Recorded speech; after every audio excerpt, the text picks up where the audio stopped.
Hello, hello, hello, loyal listeners at the Impact Lounge. It is your boy BQ. What is good with you? We were unable to do a Cool Factor podcast this week. It was s- not gonna lie, celebrating my birthday, and I've got my mom in town and watching Impact. I did watch it, but watching it when I needed to, and being able to podcast was just not in the cards when I've got family in town. So what I'm going to do right here, just in place of the usual Cool Factor podcast, I'm going to be reviewing Knockouts Knockdown. And then at the end, I'm going to really quick run down the episode of Impact. That way, we're not just completely ignoring what happened and getting a chance to talk about it a little bit, giving you guys some content, of course. But I do want to talk Knockouts Knockdown first. So, first of all, wherever you're listening to this, whether it's audio streaming, whether it's YouTube, consider subscribing so that you hear what we do each and every week talking about Impact, because the Impact Lounge is the number one place to be for the Impact Wrestling fan. Do not get that confused, twisted, all that. There's imitators. You know what I mean? No, I got a lot of good friends that do this, but the Impact Lounge is the number one place to be. So let's talk about Knockouts Knockdown. I don't get a chance to review every single. I don't even know if we want to call them Impact Plus shows anymore. The monthly specials. I don't get a chance to review every single one, but I will say that they seem to deliver every month. I enjoy them a lot more than the actual episodes of Impact, just because the presentation's always a little bit different. There's no "We Own the Night." There's no nothing like that. It's just a little bit different, and it feels fresher, which it should. Because if you go back to the top of this year and you look at the Hard to Kill pay-per-view, which I still think was the best show Impact done in a while, it still looked like an episode of Impact, felt like an episode of Impact. And sometimes the monthly specials had also in the past. Mainly when they had no one in the crowd, when they had no kind of audience whatsoever. But this Knockouts Knockdown is a show that they clearly put a lot of effort into and really wanted to deliver the right way. A lot of the things that I typically complain about with the weekly show, or just the company in general, I feel like they addressed 90% of it with this show. And it was easy to watch. It was fun. They did an excellent job of including all of the knockouts without, shoehorning them in. Like, the whole roster was in there, with the exception of Taylor Wilde. I might be missing somebody. Well, Su Young, I think, is hurt. I could be wrong on that, but Taylor Wilde, who they have seemingly been having a hard time uh, getting her availability because she's missed several tapings. It could have to do with her personal life or her shoot job, but she was not part of this. But she took part in a little video package later. But they did a good job of factoring everybody in. And initially, when they said there was just like a eight knockout tournament, I was kind of disappointed because I liked the old format where they just kind of put all the girls in the ring and said, "This is who your opponent's going to be." I just thought that was fun, but maybe that's not a format that you can use on a show that's supposed to be a little more serious, because that's what this was. This wasn't just like a. They did an Impact Plus show. I don't know if it was it was the Homecoming tournament. That's the one I was thinking of. That had a very one night only vibe. It was just very fun, jokey. Like, that's not what this was. So maybe a format like, lining these girls up in the ring and saying, "Hey, this is your opponent." Maybe they just say this that's just not going to work. And this puts some stakes on the line. It's not Queen of the Knockouts and then you win and it does nothing for you. They had a tournament and the winner becomes the number one contender. So I feel like every match here had some kind of stakes. There was nothing just kind of thrown out there. So it kicks off with a 10 bell salute for Daphne. It was very, very classy, very well done. Uh, it was quick. And I was very critical at the time of Daphne's passing of Impact, because while everyone else was expressing condolences and even other wrestling companies, Impact was their social media was doing business as usual. Posting clips, highlights. They even posted a Shark Boy match. I think it was like their classic moment of the week or some nonsense. It took hours, and I mean hours, for them to address the Daphne situation. And I was pretty critical of that. And I understand, as someone who's created a lot of social media content, that sometimes you have that stuff loaded ahead of time. With Facebook, you can I don't know, I guess preload. You can schedule those posts. But someone has to go in there and fix that. And there's some apps that do something similar for Twitter. But still, uh, I was pretty disappointed in that. So this was classy. This was well done. All the wrestlers were there, male and female. Uh, so so it was really good stuff. Then we get the opening where we see that it's gonna be Mickey James and Veda Scott on commentary. Veda Scott was great. The commentary was excellent for this show. So people were a little hit or miss on Mickey James. I thought she did okay. There's some things about Mickey, her commentary, that I'm going to get to at the very end. I'm going to talk about my winners and losers from Knockouts Knockdown. Not who actually won and lost the matches, but the winners and losers, the ones who this really did something for, and then those who this did absolutely nothing for. And then we're getting Melissa Santos on ring announcing, where she didn't sound as good as I thought she was going to, because when she used to do Lucha Underground, she was phenomenal. I thought she started off a little slow, and then as the night progressed, she started sounding a lot better. It's still a big step up from Dave Penzer, in my opinion. And I've talked about this before on a Cool Factor podcast, where I do think they need to step up the ring announcing and not do the ring announcing from the sidelines. Like the way Melissa was doing it, standing in the ring, very traditional. Melissa Santos is one of the most beautiful girls in wrestling. She adds something to your product when you see her in the ring announcing the match. Dave Penzer is old. He's a little on the heavy side. It just doesn't do anything visually for the product. And I just don't think he sounds that good anymore, in my opinion. I would like to see them keep Melissa Santos around to do this. It actually blows my mind that they didn't have her to do it to begin with. There was a period of time where it was before the We Own the Night shit. It was their opening theme and everything had something to do with going all in and all that stuff. And I'm like, how do you go all in when Melissa Santos is on your payroll and she's not ring announcing, and when Matt Stryker's on your payroll and he's not doing the play-by-play? And there's a lot of things that I pointed out. But speaking of the play-by-play, I thought Veda Scott sounded better than, or her and Mickey James in general sounded better than any Impact show in a really, really long time. Whether it's Matt Stryker, Josh Matthews, D'Lo, Don Callis, with the exception of Mauro Ranallo calling the match at Hard to Kill. This was just the best it's Impact commentary sounded in a long time. Like, I would add Veda Scott to the booth, honestly.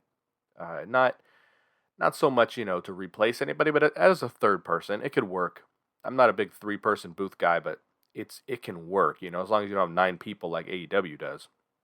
But it could absolutely work. This past episode of Impact, Josh Matthews was on the call. Every once in a while, he just randomly pops up and starts talking, and it's like, whoa, what's going on here? And I've never really, I shouldn't say never, because there was a time I did like D'Lo on commentary. But it was always next to Josh, because for Josh's faults, he sounds pretty natural, to where Matt Stryker's style sounds rehearsed, but it works for him.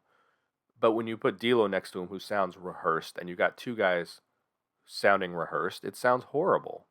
So D'Lo sounds better next to Matt. But in general, next to Josh. But in general, a lot of the Impact commentary right now sounds super rehearsed. Nothing feels like it's within the flow of the match. They don't really sound like they're reacting to what they see in the ring. It's like they already know what's going to happen, and then they fake their excitement. You know what I mean? This commentary sounded really, really natural. It just sounded like, two people talking to each other, talking to us, telling the story in the ring, and that's what I really enjoyed. The story, they enhanced the story that we were watching. They were telling us what we saw. There was no sidebar like Impact's been doing that for a while. The sidebar commentary and asking each other stupid questions. You know, D'Lo, can you get inside the mind of Ace Austin real quick for me? Yes, Matt. What Ace is thinking right now. You know, asking stupid questions and making up stupid answers. And this was just telling us this was focusing on what we saw in the ring. The action in the ring was the focus. No bullshit banter between the two of them or commentary or questions. Obviously it was commentary, but you know what I mean. They're not talking to each other. They're just giving us the action. I really enjoyed it. The one knock that I'm gonna have is that the commentary was too loud. And when I say too loud, I mean peeking into the red.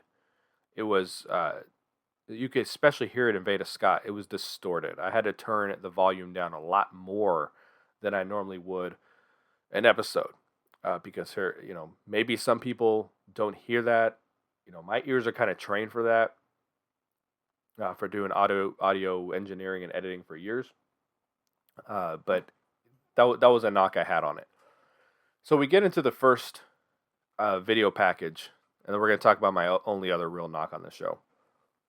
We get into a video package of Rachel Ellering and Frost. This was tremendous that they were doing these video packages. On the last Cool Factor podcast, that is what we had said. Is where's the video package? Where's the introduction to these people? Like, they do these tournaments and bring people in and they just show up, But what we were talking about was the X Division match. I don't remember the guy's name that was competing in that triple threat X Division match. We'd never seen him before on Impact, and there was no introduction to him whatsoever. Video packages like this are very powerful when done correctly. And these looked really, really good. My only knock on the I said I had one other knock on the show. Was the music in the background was so loud that you couldn't even hear a lot of the times you couldn't hear what they were saying in the video packages. Like, the music is supposed to be subtle. If they insist on music in the background, which it works for video packages like this, it just doesn't work for Sami Callihan going out on a stretcher. But if it insists on the music thing, that's fine. But you have to turn the volume down. Like, you could not. It got a little better in some of them, but the Rachel Ellering and Lady Frost one, I could not hear them. So that was my first real knock on the show that just came that I felt right away. That and the commentary peaking, the audio levels peaking, and I feel like that improved throughout the show, but maybe my ears just got used to it. I don't know. I've been saying Lady Frost is a star. I was really disappointed they had her just job out to Deonna Purrazzo without showing what she can do. And I was listening to this podcast recently with Adam Thornstowe of Reno Scum, and they were talking about their time on Impact, and there were so many times they just, he didn't have a problem losing matches. He had a problem with not having good matches and being jobbed out. And he was kind of like, why just bring in an enhancement talent if you're just going to have someone look like crap? Now, granted, Lady Frost is an enhancement talent. You can look at it like that because she's not signed anywhere. But Lady Frost is good. Like, bring in some girl that no one knows and have her job out to Deonna Purrazzo. You know what I mean? But she's a star. She's a little miscast as a babyface. It looks like that's the way Impact's presented her a couple times on screen. Like, she's not a babyface. She is a heel. She's a great heel. She is so good in the ring. She has a great look, great gimmick. Like, this is someone that you want on your roster. But she's done work with everybody. NWA, been on AEW Dark. But I think she's excellent. I think she's truly a star. I try not to say that too often.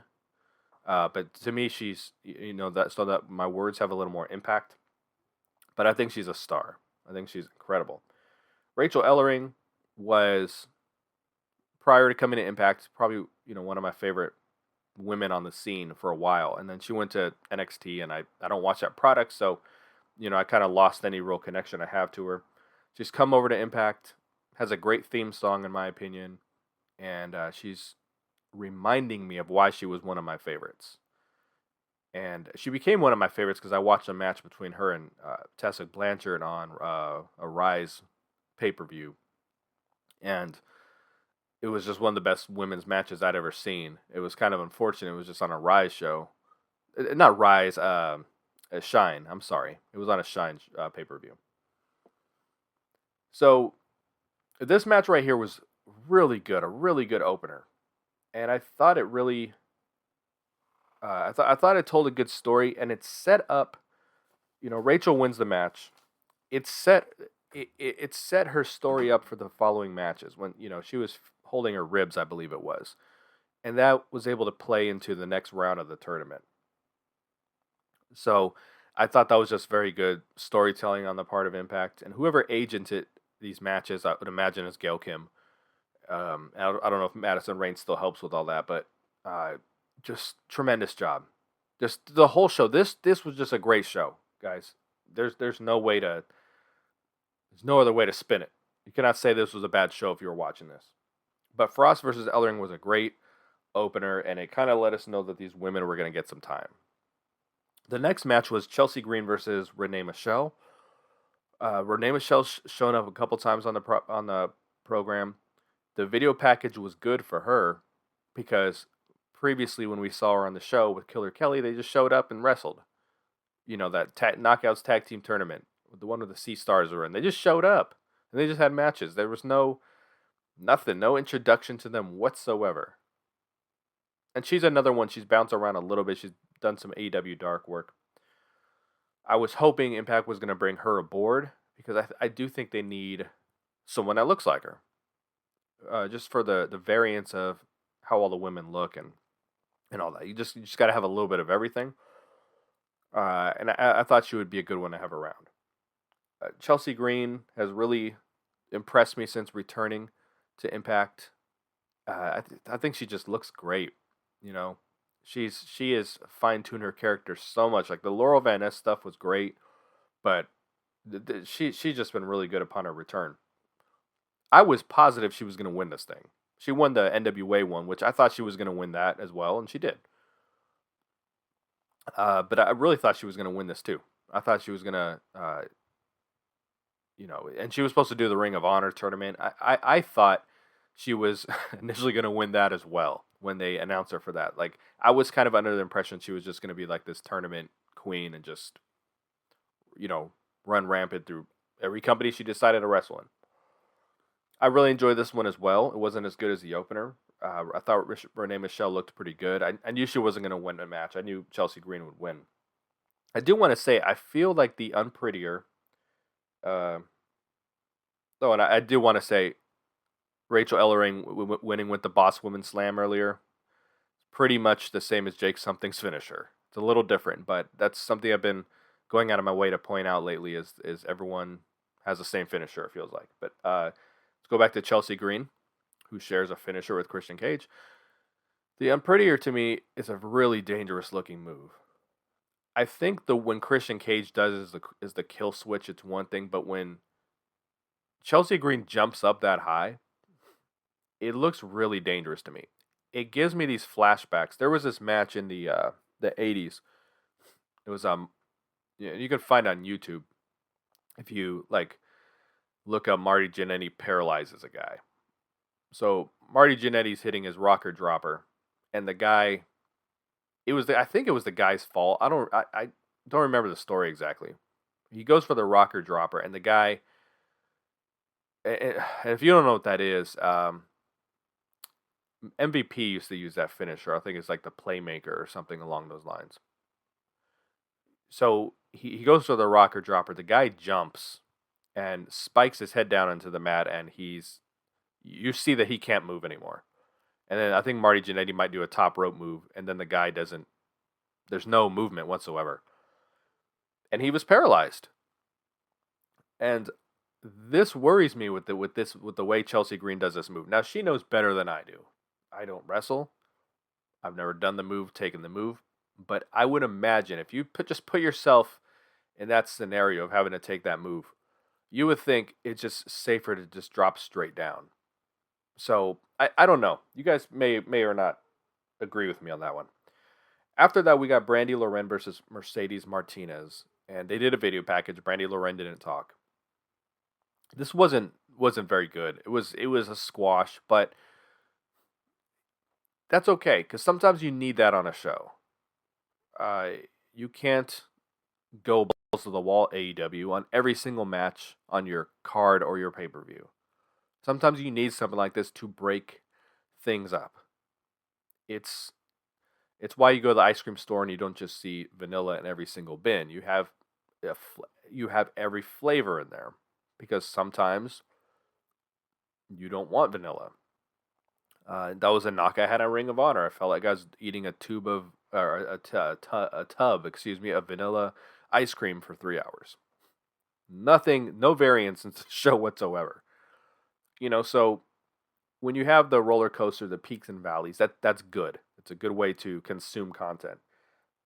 When I saw that Brandy Loren was wrestling Mercedes Martinez, though, I was like, "There's no way this can be good," because their experience levels as wrestlers, couldn't be more opposite.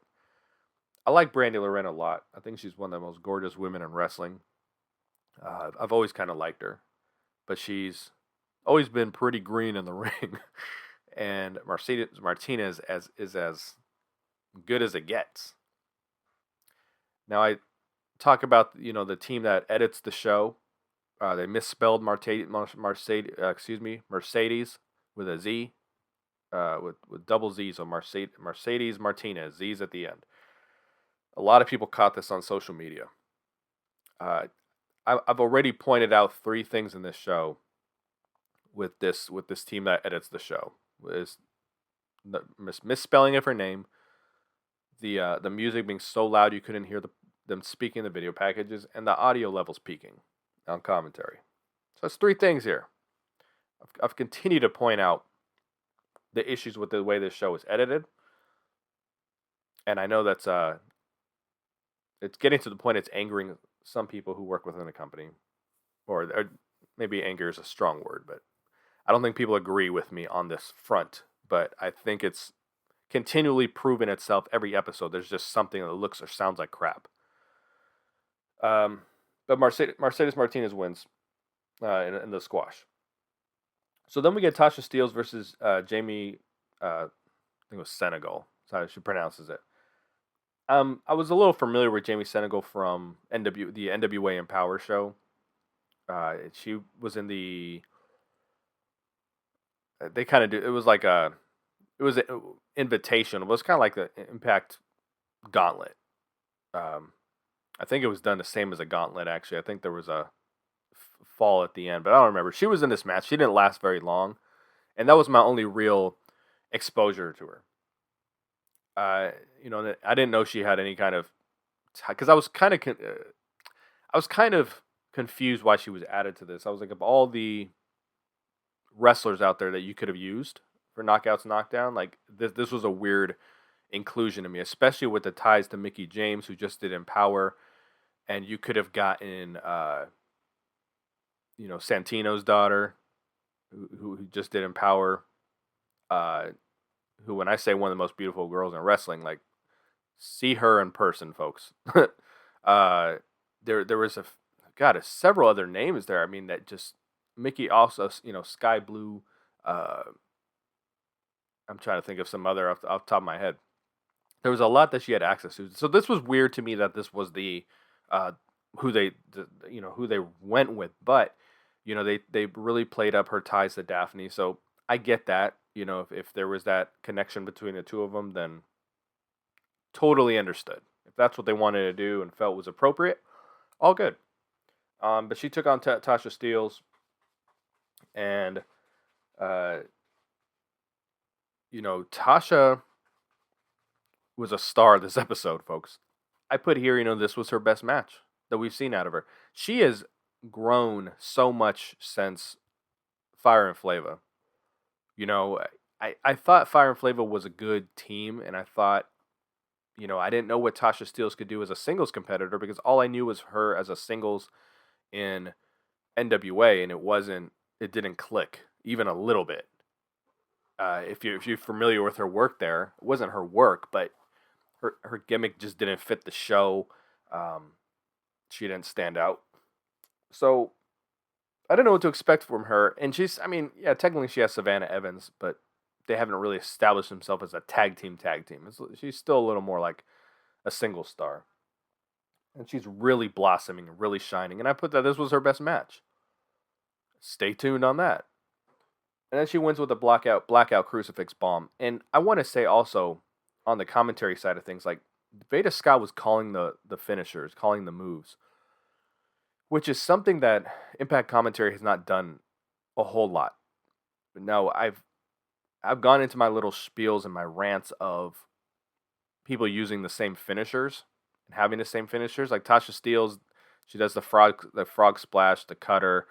Everyone does a cutter, and even Willie Mack has the frog splash. So I just keep saying everyone is sharing moves, and then no one has any cool names for the moves. And when they do a finisher, the Impact commentary is like, there it is, there's the finish. You know what I mean? Like, there's like, where's the names of the finishers? Matt Striker used to call moves all the time, and that's why I really wanted him part of Impact's commentary team. We know Josh wasn't really a move caller, but he doesn't do that. It's still just the asking D'Lo questions stuff. So I like that they were really putting an emphasis on calling the names of the moves, and especially if they were the finish of the match. I always feel like if someone hits hits their finisher and it's at the end of the match, like you have to call that move. You have to. People remember the end of the match.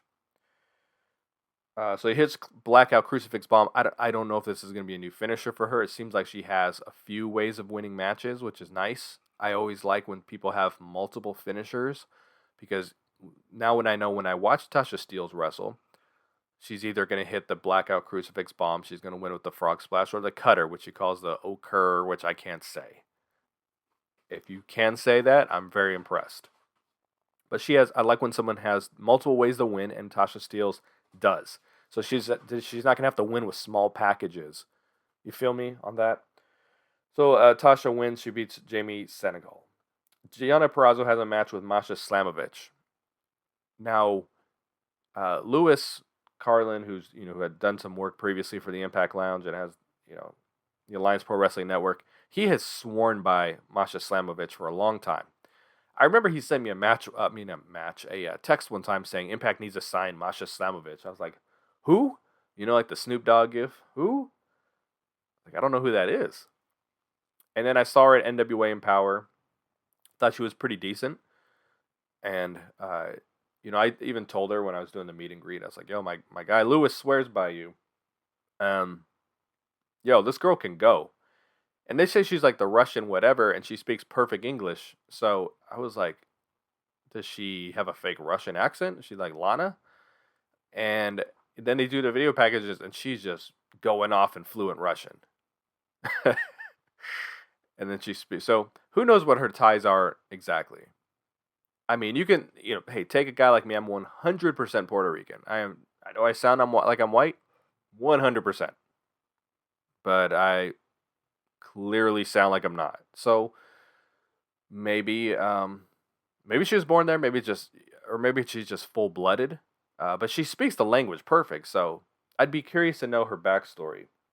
I know Lewis has interviewed her before, so I may have to look that up. I'd be very curious to know her backstory. There's the rumor here that Gail Kim came out and offered her a contract after this match, very much like Scott D'Amore had done for AC Romero, Larry D, Josh Alexander previously. And that didn't air on TV, so we don't know what the result is of that. That could be because maybe she didn't want the contract. I personally think there's a chance maybe she took it. I guess the people in the arena know. But I don't think it would have fit the show. It's different when you're doing some monthly special that maybe not a lot of people are watching, and they're wrestling in a barn, and you say, hey, Larry D, hey, AC Romero, let me sign you. But Masha Slamovich, maybe she has other options, other offers. I don't know, but I don't think it would have fit the this particular show that had stakes, that had things on the line, and they were dedicated to Daphne. I don't think making that a talking point out of the show was a smart idea. So maybe that's how they looked at it as well. But Joe, this was a pick your poison match, and so I would imagine Mickey James is going to have a match here soon on an episode of Impact against somebody. So I guess stay tuned for that. But she picks Masha Slamovich, and she was really, really good in this match. And Deonna just continues to put on good matches. And I think Deonna's their best booked wrestler. I think that the way that they give her random surprise opponents is the way to do it, because you remember when the North were the champions and they said, we've run through everybody, and then I got on here and I listed like 4 teams that never even wrestled. Deonna has really ran through everybody. She's beat everybody on that roster. So it makes sense to be like, we got to keep throwing people at her that she's not familiar with. And Impact's always done such a shit job. I say it not always. The last couple of years of when here's a mystery opponent, and it's the biggest disappointment you could possibly imagine. Like how many times was Tommy Dreamer a mystery partner, mystery opponent? So they've done a really bad job of that. I'm not going to sugarcoat that. But when it comes to Deonna's surprise opponents or whatever, like it works. And it doesn't have to be, some major superstar. But I think the biggest disappointment you can give someone is like, hey, you have an open challenge, you have a surprise opponent, and someone from the roster is the opponent. I think that is when it's really, really disappointing. And they did a show. It might have been prior to Slammiversary, that they had like 3 mystery opponents on the Impact Plus show, and all 3 of them were from the Impact roster. It's such a disappointment when you do that. People might not be super familiar with Masha Slamovich, but they are now, because this was a great match. And Deonna won as we expected. They have found more ways for her to utilize her finisher. I can never say the name properly because I always forget what it is. But the armbar, they do it. If you're familiar with AJ Lee's historic Divas title run, and she used to win. I don't remember what that move was called for the life of me. It was an octopus, but I can't think what she called it. She was able to whip that move out of nowhere. And I think that really helped her title reign, because there wasn't a setup. It wasn't obviously coming. Like Josh Alexander, he has a great finisher, but he doesn't hit that out of nowhere. Like he's setting up for it. And AJ used to have this move that it just, someone would pick her up and all of a sudden she'd just lock her in it and win the match. And I thought that was very effective and helpful for a long-term title reign. For a long title run like that, when you got a finisher that you just don't see coming, that really helps. And Deonna's kind of got that. She's found creative ways to get the double armbar on. And I don't know what's going to happen in Bound for Glory. I'm really 50-50. I think Mickey James could beat her. I'm a little 50-50, but I'm also okay with her holding this title forever. Because she's just been... I told her when I met her a couple months ago, like, I think you're the best. Like, I've enjoyed so much watching your growth from, doing Knockouts Knockdown at one point to now being who I consider the best. I don't see anyone better than her. Yeah, and you could debate that. But for my taste, I don't see anyone better than her. And it's cool to see, again, Deonna Purrazzo was part of Knockouts Knockdown in 2016, 17. I don't think it was 17, which was their last one. I think it was 2016. She wrestled Madison Rayne. And the next year, Rachel Ellering was on it. I might be talking about the same show. I don't really know. They weren't the most memorable shows. Rachel Ellering was on it. I don't remember. She took on Chelsea Green in what was a really good match. She took on Laurel Van Ness. So it's kind of cool to see that come full circle for both these girls. And speaking of Rachel Ellering, she was in the next match against Mercedes Martinez. Another really, really, really good match. And they told, I talked about the story earlier of her injuring her ribs. And that played into this match because Mercedes Martinez was fresh and Rachel wasn't. But it was still very back and forth, and Rachel looked excellent here. Rachel, she really got an opportunity to shine on this show because she's been doing tag team wrestling since the beginning, since joining Impact. She's never hit her finisher on Impact Television. And I talk about that with the branding of a wrestler. Like, you have to know what their finisher is. If they don't ever hit it on TV, and so many people share other moves, then they're just wrestlers.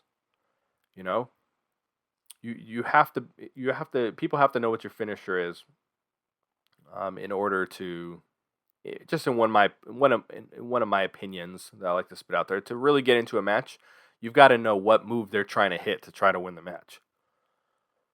So we knew that when she hit the Boss Woman Slam earlier, which again is Jake Something's move, but she spins one or two more times. We knew that she tried to go for that a couple of times. She hit it at one point during this match, but she wasn't able to go for the pin because she was pretty beat up. And it was a very nice change of pace to see the guillotine tap out. Now, this is 2 tap outs in a row. Deonna won by tap out, and she wins by tap out. But it was a nice change of pace within the tournament. I'm trying to think which tournament I was watching recently. It might have even been the homecoming tournament. It was. But I don't remember who it was exactly, but they had won all their matches like with the same move, with the finisher. And it's like with here, Tasha Steelz won a couple of matches with 2 different moves. Mercedes Martinez at this point has won with 2 different moves.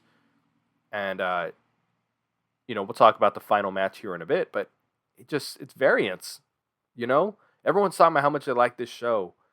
And trust me, that kind of stuff plays maybe subconsciously, but it plays a huge role in us as a viewer. But this just was another great match. It really, I don't know, Mercedes Martinez, the presentation of her, I guess is what I'm trying to say. They're presenting her as a really, really big deal, big star. I hope this leads to something as far as her signing with the company, because if she just like up and leaves and goes somewhere else, then what was all this for? For an entertaining knockouts title match? But it also shows that women who are invited to the knockouts knockdown could win. But it also, at the same time, because they pushed her like this and because they presented her like this, we're going to get into the whole finish of this tournament in a bit. You have to sign her. You can't have women come in. You know what? We're going to get into it at the end. I will talk more about that in a bit. But then we get Chelsea Green versus Tasha Steelz, because I don't want to I'm getting ahead of myself. Chelsea Green versus Tasha Steelz. I said Tasha Steelz versus Jamie Senegal earlier. I said that was her best match. And then again, I wrote down in here, Tasha Steelz' best match. They teased. That's why, dude, I don't know who was in charge of this show. I don't know. I think Gail Kim must have done this whole thing. And whoever did it is a genius. They teased that Chelsea Green and Mercedes Martinez was going to be in the finals of this thing. I think anyone watching the show felt that was going to be the final. I think anyone who looks at the bracket was like, that looks like the final match, or one of those girls is going to win. You just felt that looking at it. And they did this video package where, they teased this, which I bet you Chelsea and Mercedes have a match on Impact before Bound for Glory. We'll see if that comes to life or not. But I feel like that's going to happen. They teased it. They're going to do it. They're not going to say, it didn't happen. But anyway, Tasha Steelz wins the effing match. I did not see this coming. And she actually kicked out of the Prettier at one point, which was great. Like, Tasha came off like a real star in the show. So then Chelsea, I can't beat her normal, so I'm going to have to hit my finisher off the top rope. And that's one of the issues I have where matches are so reliant on winning with finishers. to let your finisher breathe a little bit, you know? It's like PD Williams. If he doesn't win with the Canadian Destroyer, he's not winning the match. And if he can't hit the Canadian Destroyer, he's not going to win the match. So the story would be like, well, he's got to find a way to hit the Canadian Destroyer off the top rope because he doesn't have any other moves to win with. And that's why I was giving Tasha Steelz props. She has multiple moves she can win with. Chelsea Green clearly doesn't. So what she's got to do, she's got to climb to the top rope and try to hit the Unprettier. I went on a little rant earlier about how dangerous that move looks to me. When she climbed the top rope, I said, oh my God, she's going to do that off the top rope and kill Tasha Steelz. But she didn't do the move because it's a dangerous effing move. And lands on her back. Tasha Steelz hits the frog splash, which was not a clean frog splash. She's done a lot better. This was like a Tamina frog splash. Land on your knees first and then kind of then pin them. So she didn't hit it very well, but I wasn't expecting her to win this. Props to Tasha Steelz this episode, folks. My God. They did the Monster Kong announcement that she was going to be inducted into the Hall of Fame. And Chrissy Hemme came out, who's beautiful. I've seen her in real life. And there's some people who look better on TV, and she's not one of them. She's gorgeous. It was nice to see her back in the ring. I would like to see her ring announcing again. I'm not going to go off on the David Penzer thing again, but when you're trying to appeal to an audience, a demographic, 18 to 49, like, you can't have David Penzer out there doing your ring announcing, So I would like to see one of these girls come back. I highly doubt they're going to do that, though. But she did a good job in, announcing this. And the crowd for this show sounded great. They were louder and more engaged. The last few episodes of Impact have sounded like there's 10 people in the crowd. This crowd was like really, really into this, very engaged. I think it was a brand new, fresh set of tapings that I think started with Knockouts Knockdown. I could be totally, I have no idea. Let me not talk out of my ass. But I know that the episodes the last few weeks have sounded like there's 10 people there. And the way this show sounded is the way Impact needs to sound every week. It doesn't sound like super quiet at any point. Like there was just noise. And then Kong comes out, does a great speech, about opening the door for the next person. If not you, who? If not now, when? Great stuff. Powerful words that I hope, people can really take into their personal lives. I've thought about how can I do that, And I know that, this is on a much smaller scale, but when it's time for me to be done with the Impact Lounge, I've thought about like who can I help to be that next voice and be that next person, So just powerful words. I had a chance to meet Kong at the meet and greet after Empower, and unfortunately I saved her for last. And right when I was gonna walk up to her, she had to go do media, and then the thing was over. It was just where she was positioned, where she was sitting, that it just she was sitting with Kiera Hogan. I went to get Kiera Hogan, and then was gonna finish with Kong, and that didn't work. So I was pretty disappointed. My one chance to get a picture with her and meet her. But awesome they're doing this for the Impact Hall of Fame. I've never been a huge Impact Hall of Fame fan, but the more that they put people in it, it becomes a little more legitimate. You know what I mean? Like at the beginning when it was like 2 or 3 people, and then they didn't have anyone, so Earl Hebner. Like next year would probably be a good idea to get James Storm in there, and it probably becomes a little more difficult every year. Madison Rayne will be in there. It's hard when people go to other companies and everything. Sometimes you have to wait for them to retire. But as they continue to add names into a Hall of Fame, it's going to become a little more legitimate. There was a time where I kind of considered it a joke, but now it becomes a little more prestigious. And I was there for Gail Kim's induction, and it was great. I loved it. So since then, I've looked at it a little bit different. After that, we get the Monsters Ball match. And I've talked a lot about the Monsters Balls, the no DQ, the street fights, the bunkhouse brawls, all this shit that they're just the same thing. This match delivered, folks. I thought there was going to be like multiple people in this. I thought it was going to be like an invitational, like almost like a battle royal, almost like a gauntlet. I thought it was just going to be like a bunch of women. They're going to bring ODB in and all this. You know what I mean? I wasn't really expecting a 4-way. They did a good job setting this up this past week on Impact. Not really. They did an okay job with it, but this match was so good. They introduced things that they actually used in the match. They tried a few things that were different. You know, wasn't the trash can lids and the wet floor signs and the stop signs. You know, they did some stuff that was different. And I've been making this point for a long time, and I'm going to reiterate it again because now you guys know what I'm talking about. And this is in regards to Kimberly and Alicia Edwards. I have said for the longest time that you have to give wrestlers something meaningful to do. They have to have a meaningful match. You cannot have people on your roster who are only jobbing out and only losing. And then you say, oh, well, they suck. They can't wrestle. They can't do anything. Yeah, because they're just being put into matches where they're designed to lose. And there's no story. There's no meaningful story. There's no meaningful stakes. Nothing.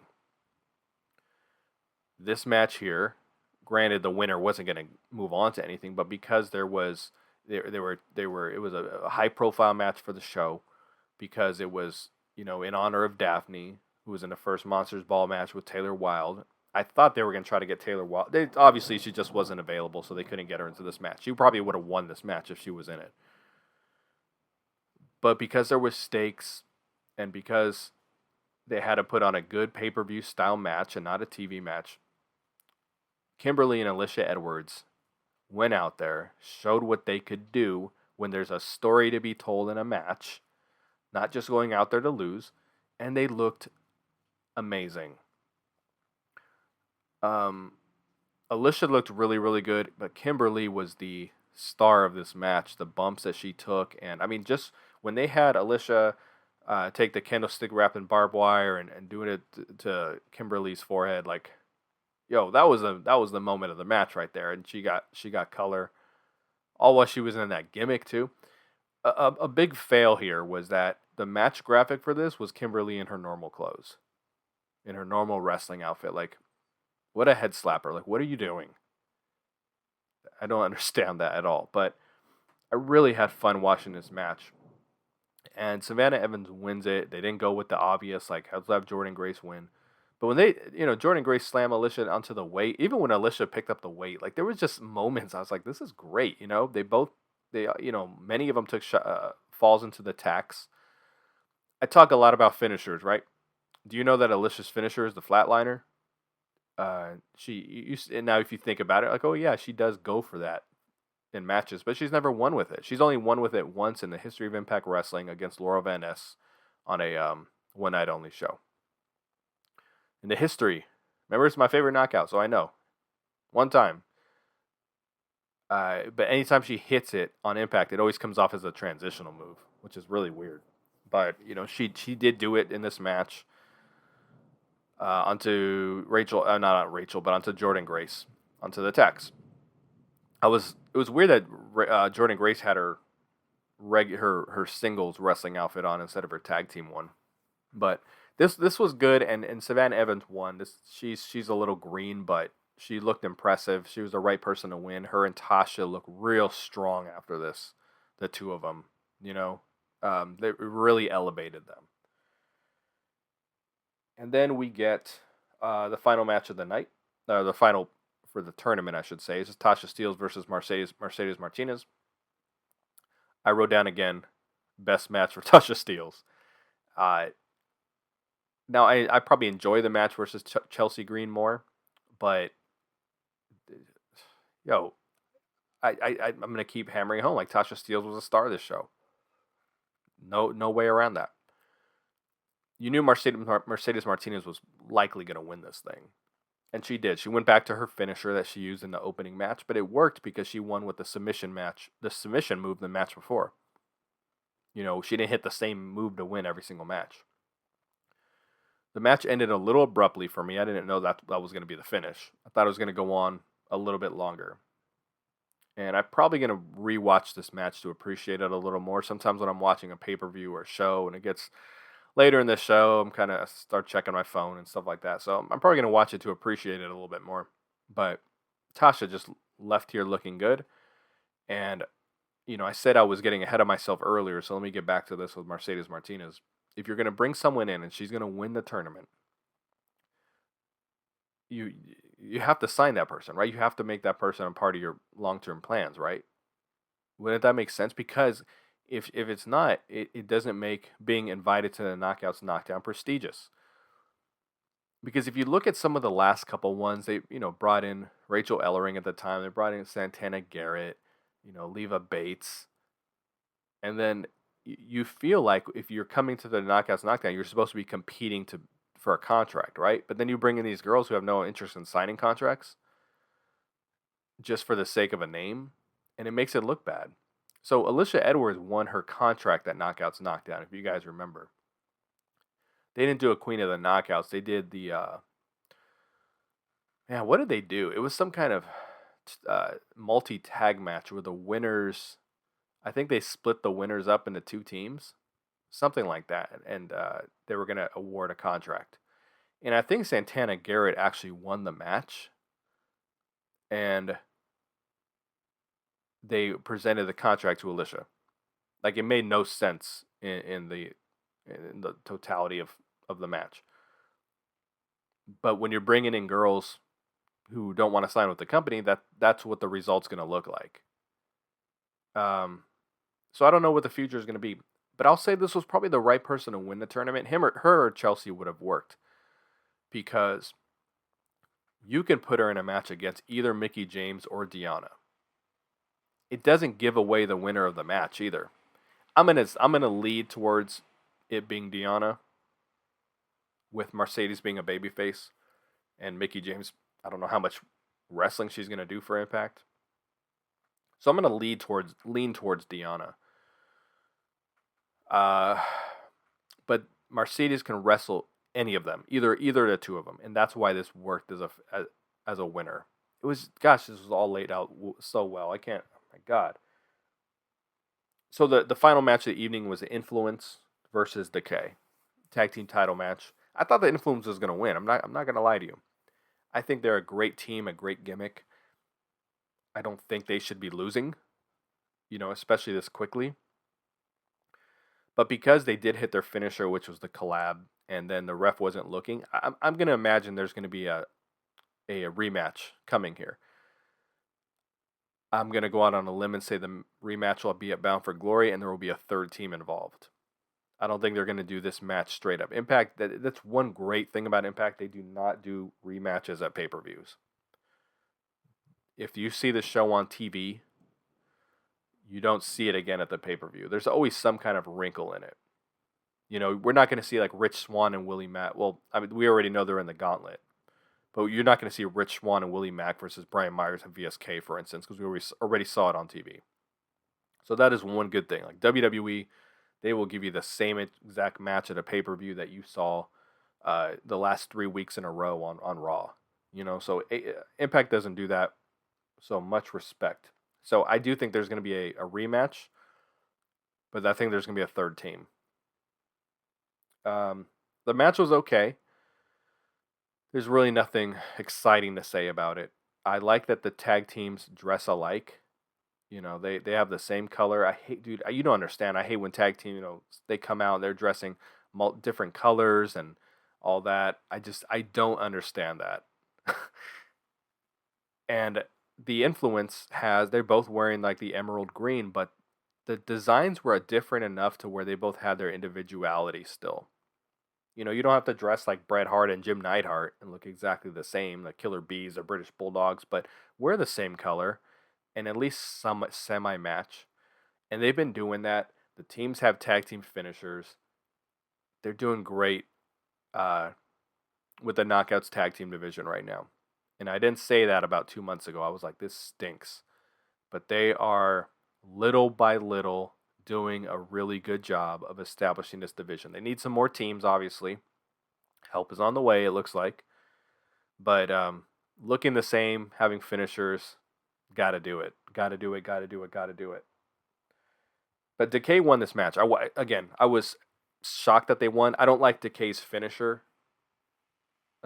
Decay does need a longer title run, so I guess it makes sense. But I don't like their finisher. It doesn't make sense to me. If you spear someone in the stomach and then fall back into a Russian leg sweep, I don't understand how the person doesn't. She should be doing a face buster.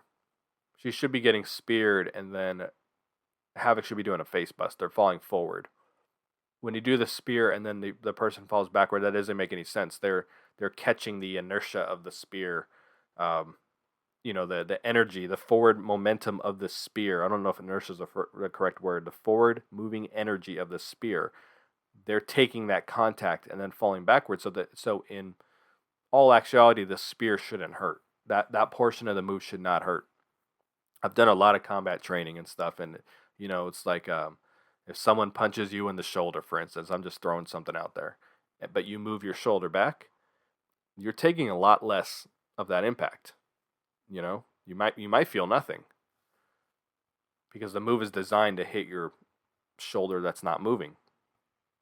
Like when you're going to punch someone in the face, you know where their face is, so you know where you have to, create that impact. If someone kind of moves their face back a couple inches, the punch is not going to hit as hard. And that's why they teach. That's why if you watch Cobra Kai, say punch like the asshole is standing behind the one you're trying to hit. But I don't like the move. And you know me nitpicking shit. And then they did a commercial or an ad for not the influence, but the inspiration after this. Jesse McKay, and I don't remember what their real names are. I know they're hot, and I know they're going to be a great addition to the division. Very good addition. Big stars for the Knockouts Tag Team division. I would love to be a fly on the wall for how they got them to sign there instead of AEW. I would love to be a fly on the wall for that. So, really looking forward to them showing up at Bound for Glory. I'm going to assume they're going to be in this tag team match, or they might just show up to challenge the champions after. I don't really know. But Knockouts Knockdown, 9 out of 10. Great show. I said I'd talk about the winner. I'm gonna run down Impact very quickly. But the winners of this Knockouts Knockdown, Mercedes Martinez obviously put on tremendous shows. One of the best. Even her promos were so crisp. Kimberly and Alicia Edwards, I'll throw them in the same category. You gave them something meaningful to do, and they both really, really delivered. And, now Alicia actually has her own little feud for once with Su Yung coming up here. And I think we're going to see good things out of that as well. And Kimberly being part of that is probably going to act as a jobber a little bit, but they both show that if you give them something meaningful to do, that they can deliver. And then Tasha Steelz. She was phenomenal. Took the next step. We can say that. Shit, you know what? I'm gonna throw Veda Scott on there too. This was the best play-by-play Impact has had in years. This is best since Mike Tenay. Shit, but she just sounded excellent. I really think they should add her as a third person to the booth. The losers, the Impact audio and visual team. I'm not gonna run down all that stuff again. I pointed out the mistakes. Every episode is full of mistakes. Even when you're editing a show and you go between segments and they do that whoosh sound, that video game sound. When you have a segment in the ring where someone is laying there because they got took a sneak attack and they're like say Eddie Edwards when he got jumped. Now granted he wasn't in the main event, but I'm just using that for an example. If you have Eddie Edwards taking this big beat down in the ring, and then you play that sound to go to the next segment, you have just sucked. It's actually a perfect sound because it sucks the life out of what you just watched. And when you transition into something else, less is more, folks. You don't have to have a sound for everything. Brandy Loren, I put as a loser here because she got squashed. Didn't get to show what she could do at all. The match did nothing for her. It elevated Martinez, and again, as I said, sometimes you've got to have different flavors of ice cream. but she's still so new within her return to the company that just didn't do much for her. And I remember the rumor came out a while back that they were bringing back a former knockout, and I thought it was going to be Santana Garrett, and it was Brandy Loren. So it's okay because I like Brandy. And then I'm even going to throw Mickey James on commentary on there. Not for her actual commentary work, but for the self promoting that she was doing every single match. Um, it wasn't necessary. This has been the best built feud on the show by far. Best built feud on the pay per view on Bound for Glory by far. And it wasn't necessary. Like when you listen to AEW and you hear Taz on commentary, he just does the commentary, and then if there's a match that features someone he's involved with or one of his guys, then he shifts fire a little bit. And that's what I thought Mickey James should have done. When Deonna had her match, get it all out of your system. But in the other matches, stop promoting your match of Bound for Glory. You know what I mean? So that was kind of some nitpicky shit. I'm going to run down Impact here real quick, folks, this past week so that we at least touch on it. I know we're going on an hour here, so I want to do it real quick. Bullet Club took on, and Chris Sabin took on, no, it was Bullet Club, excuse me, versus Chris Sabin and Finjuice. I thought this was an excellent opener, and I'm enjoying seeing Chris Bay part of the Bullet Club. And every single week that they do it, it legitimizes his position in that group more and more. You know, at first you're kind of like, is this just an angle for a set of tapings? And then, you know, Jay White's can be like, oh, you can't be here. You know, no, Jay White came, recruited him, and now Hikuleu and El Phantasmo have shown up to join him, and it works. And the Bullet Club thing for Chris Bay can't work if you don't have some partners from the Bullet Club there. You know, he can't just be a sole representative of the Bullet Club when he's so new to the group. You know, so this is so great for his career. It's probably going to be the reason he leaves Impact one day, unfortunately. But right now we're enjoying Chris Bay and the Bullet Club. And they beat Sabin and Finjuice. Excellent match. Heath came out. I thought it was a little early for this, but Heath came out and cut a promo, which I didn't think was good. He was sucking the life out of the crowd. He wasn't playing up to the crowd the way he should have been. It was very weird. When he said I lost my best friend, it sounded like he was talking about his buddy back home that died of COVID or something like that. You know, he made it sound like someone had passed away. So it was just a bad promo, but he doesn't cut a lot of... I mean, in WWE, he never cuts serious promos, so right now he's learning. You know, that's weird to think about. But he'll get there. I don't think he's a bad promo in general, or, you know, I actually kind of like Heath. But we're in 2021, we're fighting over the custody of Rhino. They're going to do a custody of Rhino ladder match. In 2021, we are trying to figure out which side Rhino is going to go to. Like, this storyline, boring. But the one good thing I'm going to say about it is that they didn't take the easy... They didn't take the easy way out. It just looked like Rhino was just there to give him something to do, which he was. That's the only reason he was in Violent by Design, to give him something to do. But they didn't have Heath come and save him. You know what I mean? Like, the fact that Rhino is kind of torn is actually... It actually adds something to the story. You know? Like, it's just a story I don't really care about, but it's being done a lot better than I thought it was going to be done. And clearly he's going to be the one that has to come save Heath eventually. And they'll probably have their feel-good moment. But I like that Zero Dilo or Mac, they did play into the fact that Rhino had to call your shot gauntlet trophy and used it before Heath, you know, he was supposed to use it with Heath. So I like that they did that. You know, they kind of had to because Bound for Glory is coming up again. But they did a good job with that, with enhancing that part of the story. And then even just kind of recapping some things about Heath when he cut the promo backstage saying that he almost, you know, he was going to win that thing, but he got hurt and all that, you know, just all very well done. It's just a little bit of a boring storyline, but I'm not like falling asleep during it because they do have my attention a little bit. Willie Mack's promo backstage was his best promo ever, I think. He was actually a little bit funny, and it really worked. The Learning Tree came out. I find them funny as well. The whole exchange was funny. It's a little bit of a step backwards for Rich Swann. So I'm expecting a very excellent showing by Rich Swann in the Call Your Shot Gauntlet.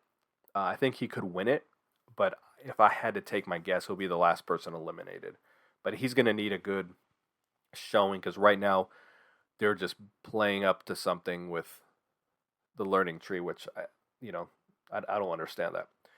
They did a match, Brandy, Loren, and Kimberly, with Lady Frost versus Mercedes Martinez, Tasha Steelz, and Savannah Evans. This was not good, not even a little bit good. And I'm gonna go on my editing kick here. You don't edit the show and to where you're halfway through Brandy and Kimber's entrance. This was their first time stepping out as essentially as bridesmaids. I don't know what they're gonna call them. They essentially came out for the first time as a duo. If you want to present them the right way to where the crowd connects with them as saying, okay, these aren't a couple jobbers coming out, give them their full entrance because that's our opportunity to see how are they going to come out. When they hit the ramp, are they going to do a little pose? What are they going to do? Like, they're not going to be able to do what Su Yung does where something's taken over her body, but that's Su Young's entrance is such a big part of her gimmick and her presentation. So don't cut them off cut off half of their entrance.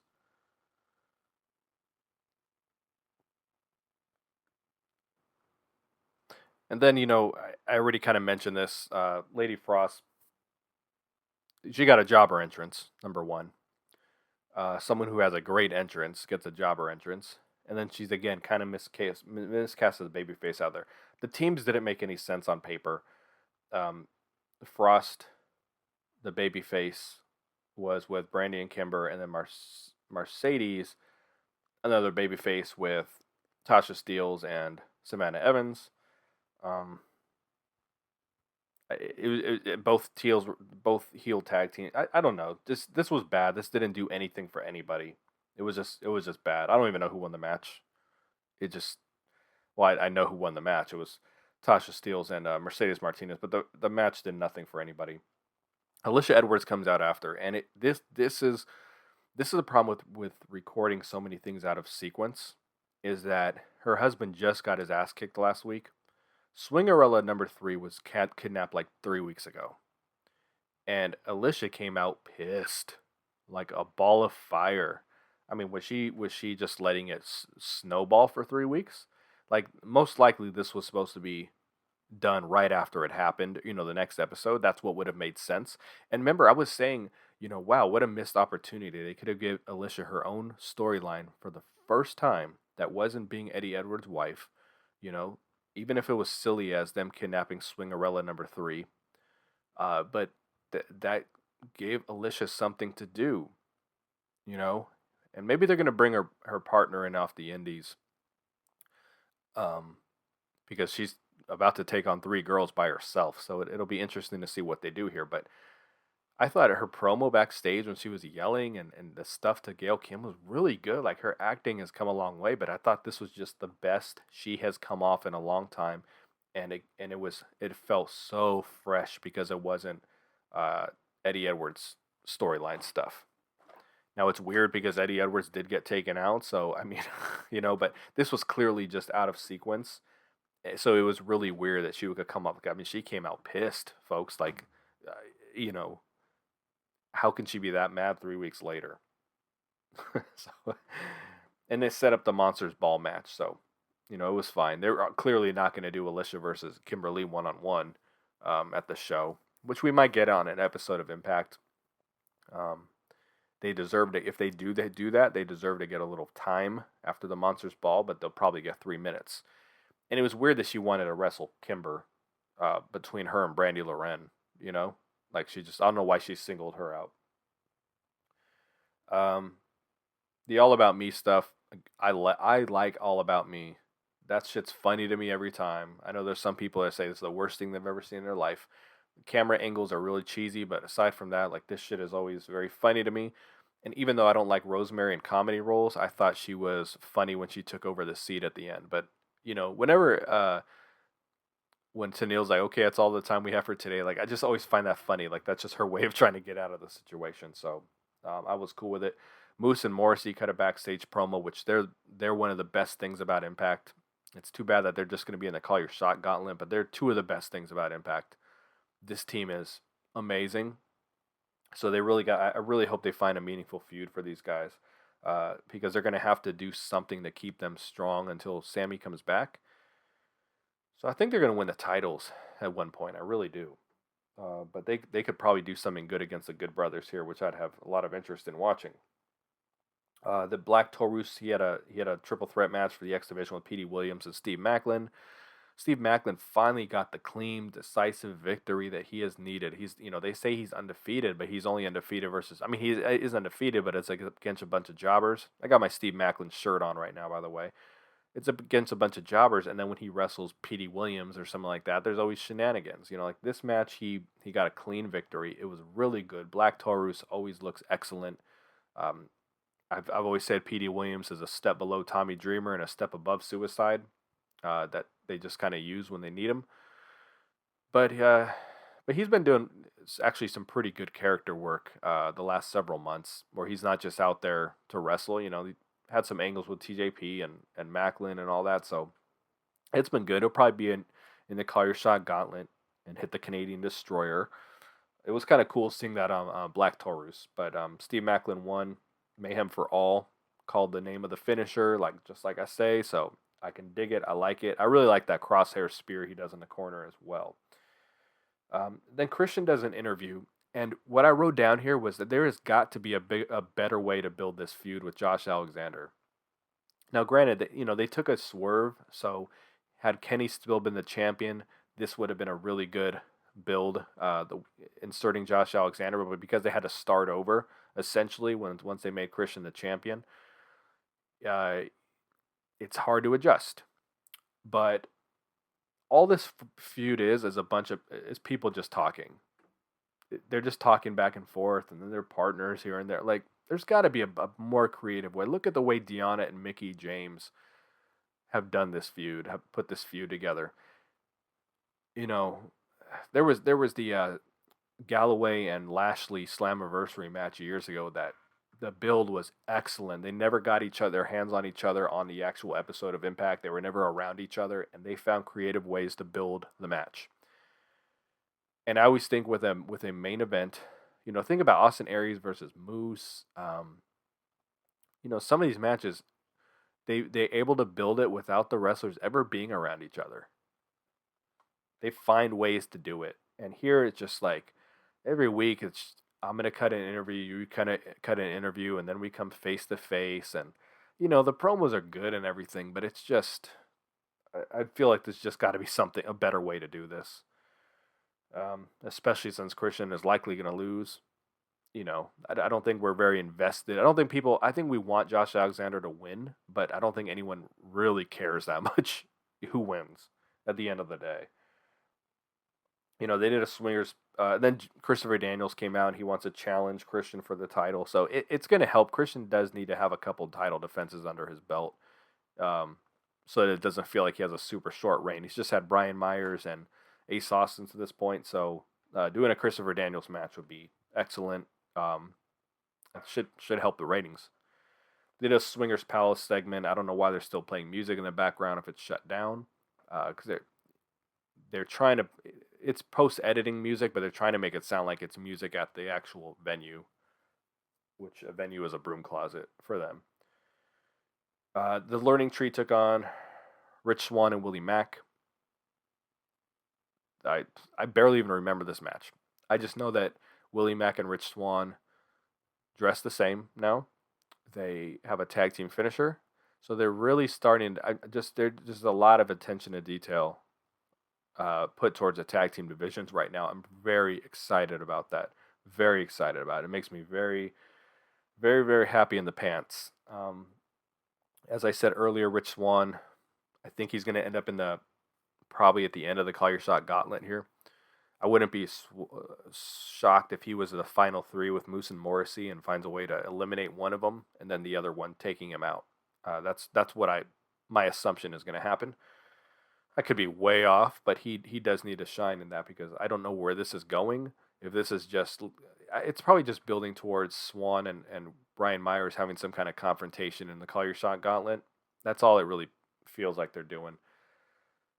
But after the match, VSK and Brian Myers come out, and long story short, VSK hits the DDT, another finisher that multiple people use in the company. And when Tommy Dreamer got suspended, I was like, well, there's one less DDT, and then VSK showing up to replace that DDT. So we don't know what Brandy Lorenz's finisher is. I don't think she'll ever win a match, but I wouldn't be shocked if it was something like the DDT also.